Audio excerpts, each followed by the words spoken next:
All right, let's get some people angry. Let's go with the 7 worst starting quarterbacks for the 2022 season, in my opinion. These are my projections. These are my guesses as to who will be the worst quarterbacks next year. And really, the way I view it is who would I feel least comfortable taking in as a starting quarterback in 2022. It doesn't mean I think they won't be great in future years, but at least for this year, I have concerns. Number 7, I'm putting Trevor Lawrence. And we're going to see a lot of young guys on this list.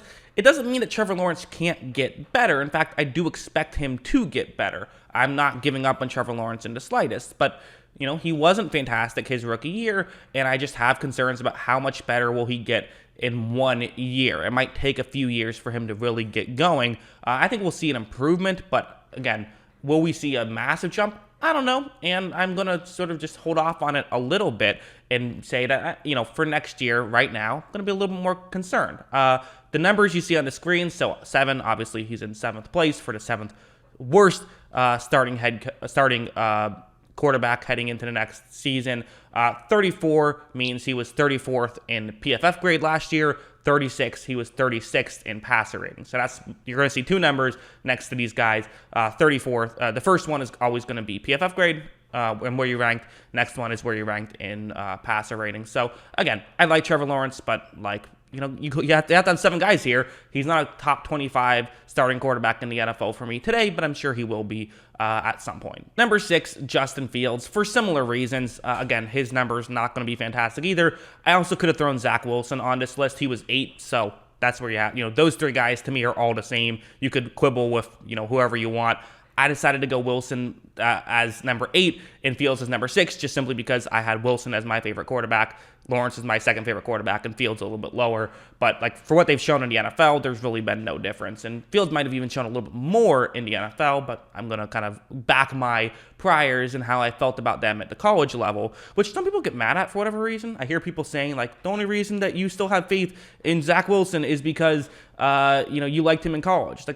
Yeah, that's why I liked him. What do you mean? Of course, that's why if I didn't like him in college, I wouldn't have faith in him. That's how that works. So for Fields, I still think there's talent here. The Bears aren't doing much for him, unfortunately, but we'll see if it works out. But as of next year, I still feel like there's a lot to learn, and I just don't trust that he got much development his rookie year with Matt Nagy. Number 5, Matt Corral, who I like. I had him as my quarterback 2 in this draft class. I had a first-round grade on him, so it's not that I hate him at all, but it's just you're a rookie quarterback. And so when you're a rookie quarterback who's still not going to be in the best situation with Carolina, not that Carolina's a trash situation necessarily, but they're not a great one either, and you could certainly hope for some improvements in certain areas. I think that the offense, at least, I don't think it's a horrible situation, but it's not a great one either. Certainly not, and so that's going to maybe make things a little bit more difficult for him, and he might have to be good this year because he was kind of a later pick, but at the same time, there's a real chance that he could do well. There's a lot he does very good. It's just he's a rookie. There's a big question mark there, so I'm going to feel not too comfortable with him being a starter right away. Number 3, Kenny Pickett. So kind of a lot of the similar stuff. There's stuff to like about Kenny Pickett. I have him as number 4, so I didn't fully buy into Kenny Pickett being this super pro-ready guy necessarily. I think he probably is pretty pro-ready, but he mastered the offense at Pitt. But that doesn't mean that he's going to just walk in day one and master an NFL offense. That's just not going to happen. And he was at Pitt for a while. So, you have more time, you're going to master an offense. He is an older player. So, that alone, you're a little bit older, that could help you. And I think he's really athletic. That's something really underrated about him is he is an athlete. So, I think he could be okay. Again, I had him as my quarterback 3. I could see a Gardner Minshew type run for him as a rookie. But for year 1, with him, I'm just not going to get my hopes up too much with Kenny Pickett. There's some potential there, and I'm not knocking that whatsoever. He was the only first-round draft selection at the quarterback position, so there's intrigue there, but for the most part, I'm going to be a little bit cooler on Pickett. Number 3, give me Desmond Ridder. So this is the last rookie I have on this list, as he is the last rookie who is definitively going to start next year. Again, could have gone Marcus Mariota here as well. Take your pick. There's stuff to like about Ridder. I don't think that Ridder is a bust necessarily at all. I do think it's going to take him some time. I think he's going to have to It's going to take him some time to really develop, right? I think that he's probably going to have a tough rookie season. So because of that, I'm not sure how comfortable I feel. And there are some issues on tape with him as well. The one thing I would say about him compared to some of these other guys, though, it's like, okay, Matt Corral, how much do I trust the Panthers to fully develop him? I don't know. Kenny Pickett, it's not a horrible situation, but they could use some offensive line help. And even, the Falcons aren't necessarily loaded, but I do think that this Arthur Smith offense, really, it's a very simple offense. And that's what I like about that. So him and Pickett might be in the best situations necessarily, and he's probably going to get playing time. He might not get a day one start. We'll see if he can win it out of training camp, but I think at a certain point, you're going to start him. Unless Marcus Mariota is just looking awesome, and unless you're winning games, Ridder is going to end up being a starter at some point for Atlanta. I'm sure of that. Number 2, Davis Mills. Yes, okay, we're going to have to fight again, Mills fans. Mills fans do not like my constant bashing of Davis Mills, which, listen, Mills had a good rookie year. He did. That's absolutely true. I just didn't see the ceiling. Again, this is another one where people said, oh, you're just low on him because you didn't like him at the college level.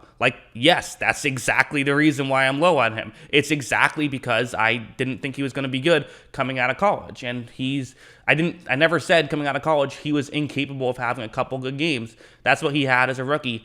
It reminds me similar to the Sam Darnold hype last year with the Panthers, where it's like people are kind of only remembering the good and not remembering the bad with Davis Mills. And again, he was a rookie. He had a good rookie year, but you also see those numbers, 32nd in PFF grade, but 22nd in passer rating.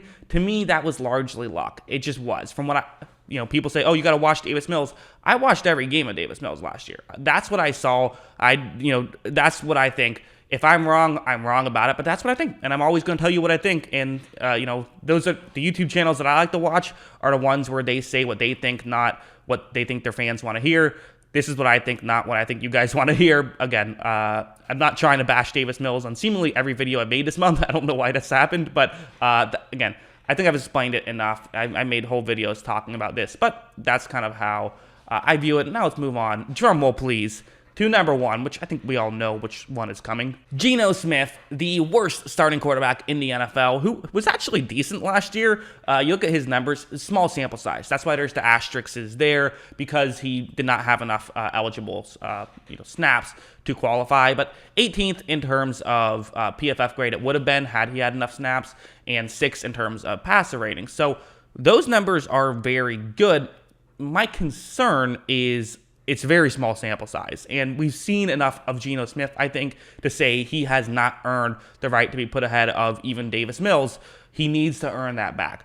I'm interested in seeing what he'll do. I think that, to me, he is going to be the starter, not Drew Lock. Maybe it'll be Drew Lock. I don't know. Who knows what goes on in Seattle? But again, for me, the way I viewed this is not necessarily who I think will be the starter. It's who is the best quarterback on each team. So for me, Geno Smith is the better quarterback. The fact that he had a decent year last year is enough to get you a little excited, but this kind of feels more like he's going to be a tank commander more than anything, which, hey, there's value in that. Collect some money, get some playing time. Hopefully you can prove that you can be a good backup and get a good backup money next year. That's the goal for Geno Smith.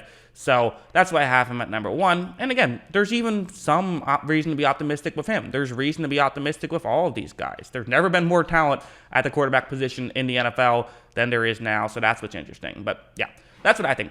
What do you guys think? Let me know in the comments below. Always love hearing from you. And of course, as always, thanks for watching.